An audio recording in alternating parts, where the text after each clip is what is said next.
the beginning, you might be working 60 hours a week and you still don't have enough money to pay yourself a paycheck.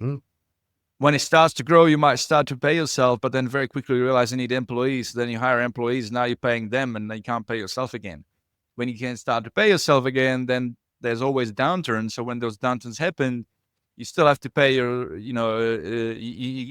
again, you cannot pay yourself, but you still have to pay your employees because now they're on the payroll. So it's a tough gig and it sounds very, very off-putting when you put it like that. But when it does work, oh, mate, let me tell you, like when it does work, like you can 10x the regular income of somebody. You can have that freedom.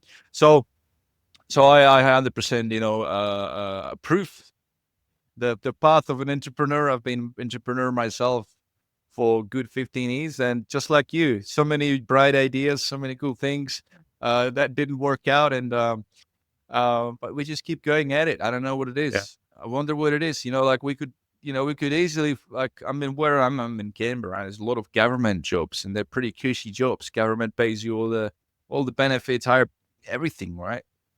But I'm like, I just think about that and I'm like, there's no way I could go and do the 9 to 5 and I'll just feel miserable. Because by nature, we want to, like, I don't think that we have a status quo. Like we are comfortable with just following a process. We always look at an improvement, how it could be. But when you work for somebody else, you don't have that power to improve things. You're in a box. You might raise your hand. Oh, hey, has this ever happened to you? Like you work for somebody and you got these cool ideas and you're suggesting things, and it's all falling on a deaf ear because, like, just stay in your lane. Exactly. Like, oh, man. Exactly.